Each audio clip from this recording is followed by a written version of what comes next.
খেলার শোটা তো এমনই হয় বেবি।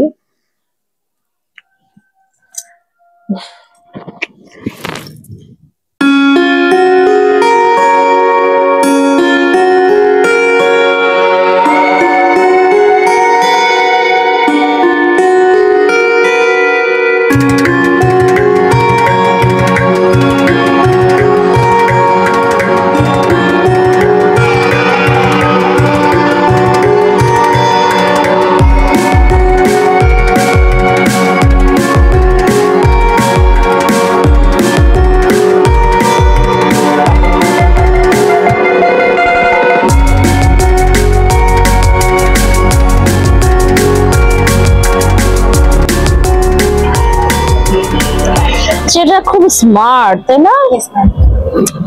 দেখে মনে হচ্ছে বেশ খেলতে পারবে, আমার সাথে জমবে ভালো। হ্যাঁ কি বলো, একটা খোঁজ না তো দেখি। জি ম্যাডাম, দেখে তো মনে হচ্ছে আপনার সাথে পারবেন না, এর আগে এই ক্লাবে ওকে কখনো দেখিনি। আরে দেখো নাই তো কি হয়েছে, নতুনরা আরো পুরাতন থেকে বেশি ভালো খেলতে পারে, ও দেখবা বেশ ভালো খেলতে পারবে।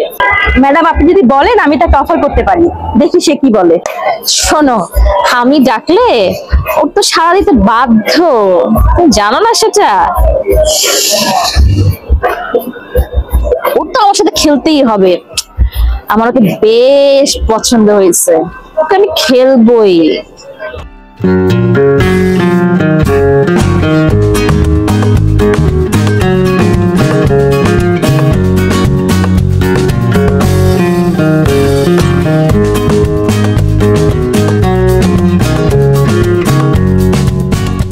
দেখে তো মনে হচ্ছে তুমি স্টুডেন্ট, তুমি কি আমার সাথে খেলবে? তোমাকে আমার খুব ভালো লেগেছে। ম্যাডাম আপনাকে তো মনে হয় আমি কখনো দেখিও নাই বা চিনিও না, তাহলে আপনার সাথে আমি কি বা খেলবো বা কেন বা খেলবো? চিনো না সেটা কোনো সমস্যা না, তোমাকে দেখে মনে হয় তুমি অনেক বড় খেলোয়াড়, চিনে নিবে, অসুবিধা নেই। শোনো, তোমাকে আমি একটা অফার করছি, তুমি আমার সাথে খেলো, খেলা যদি তুমি আমাকে হারাতে পারো তাহলে তোমাকে আমি 50,000 টাকা দিব, আর যদি না পারো তাহলে আমি যা বলবো তোমাকে তাই করতে হবে। এ বলে কি 50,000 টাকা? এত টাকা হাতছাড়া করা যাবে না। এমন কি খেলা ম্যাডাম যে আমি খেললে 50,000 টাকা পাওয়া যাবে? তুমি শুধু বলো যে তুমি আমার সাথে খেলবে কিনা, আমাকে আজ পর্যন্ত কেউ হারাতে পারেনি কোনো খেলায়, কারোর দম নেই আসলে, সব কাপুরুষের দল। তোমাকে দেখে মনে হচ্ছে তোমার সাথে আমার জমবে ভালো। আচ্ছা ম্যাডাম, আমি আপনার সাথে খেলবো, যদি জিতে যাই আমি কি 50,000 টাকা পাবো? তাহলে আমি খেলতে রাজি আছি। অবশ্যই পাবে, এই গেমসটা নিয়ে আসো।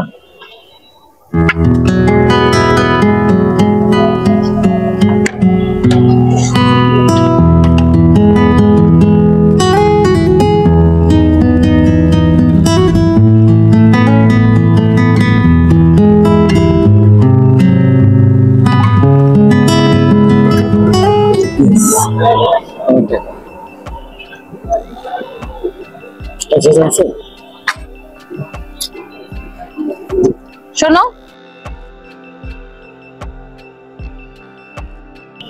এই হচ্ছে আমার ভিজিটিং কার্ড, কালকে আমার সাথে দেখা করো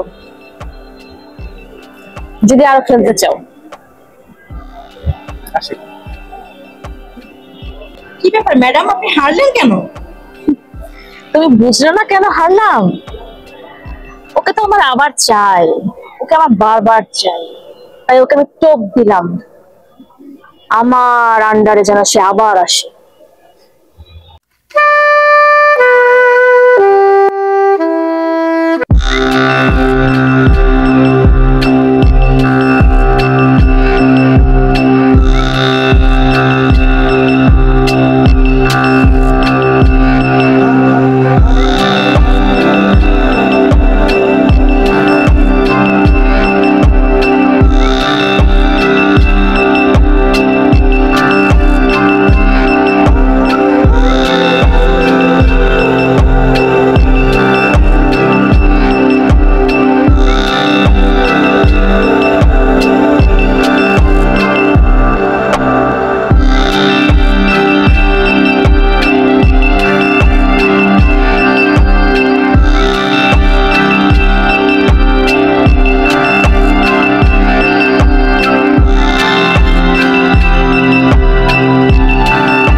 আপনি এই রুমে?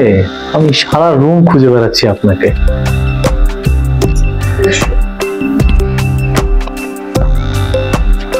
আমি জানতাম তুমি আসবে, তাই তোমার জন্য অপেক্ষা করছিলাম কখন তুমি আমার কাছে আসবে। আচ্ছা, পুরো বাসায় তো আমি কাউকেই দেখলাম না। বাসায় কি আপনি একা থাকেন নাকি? না না, একা না, সবাই আছে, ছিল।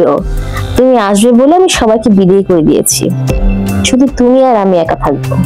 আচ্ছা, আপনি কিন্তু বলেছেন যদি আজকে ফাইনাল খেলায় জিতি তাহলে কিন্তু 1 লাখ টাকা পাবো। এর জন্য কিন্তু আজকে এখানে আসছি। হ্যাঁ, আজকে তো ফাইনাল খেলা। আজকে যদি তুমি আমাকে হারাতে পারো তবে তুমি 1 লাখ টাকা পাবে। দূরে কেন, কাছে এসে বসো। না না না না না, আমি এখানেই ঠিক আছি। আসেন খেলা শুরু করি, দেখি ওই দিনের মতো আজকে আপনাকে হারাতে পারি কি। এত অস্থির হচ্ছ কেন? আমার খেলাটা আস্তে আস্তে শুরু করি। আপনি কাজ করতেছেন কেন? আমি তো খেলার জন্য আসছি, আসেন খেলা শুরু করি। আমার না এগুলো পছন্দ না। খেলার শুরুটা তো এমনই হয় বেবি, প্রথমে খেলোয়াড়কে আয়ত্তে নিয়ে আসতে হয়।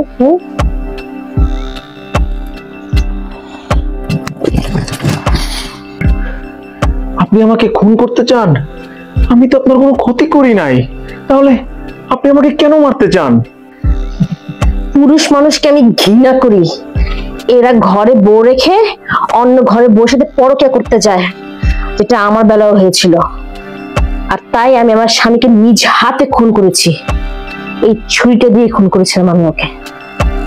বুঝলাম আপনার স্বামী অপরাধী ছিল, আপনি আপনার স্বামীকে মেরেছেন, কিন্তু আমার ভাই আপনার কি ক্ষতি করেছিল যে আমার ভাইকে আপনি মেরে ফেলেছেন? সে তো আপনার কোনো ক্ষতি করেনি। কে তোমার ভাই? তোমার ভাইকে আমি কেন মারতে যাব? আর তোমার ভাই যদি কোনো অপরাধ নাই করে তাহলে আমি তাকে কেন মারতে যাব? আশিক আমার ভাইকে আপনি ঠিক এইভাবেই কুপিয়ে কুপিয়ে মেরেছেন, কিন্তু না, আমরা শেষ পর্যন্ত আমার ভাইয়ের লাশটাও পাই নাই। আচ্ছা, আশিক তোমার ভাই। তুমি কি তোমার ভাইয়ের কীর্তিকলাপ জানো? তোমার ভাই আমার সাথে প্রেম করেছিল, মিথ্যা প্রেমের অভিনয়। আমি তাকে নির্জনে ডেকেছিলাম, আর সে আমার কাছে তার বউয়ের কথা গোপন রেখে আমার কাছে এসেছিল সময় কাটাতে। আর তাই জন্য তাকে আমি খুন করেছি।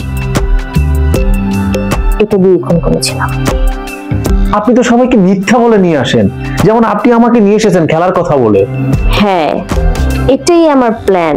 যারা আমার সাথে নির্জনে দেখা করতে আসবে তাদের সবাইকে আমি খুন করব।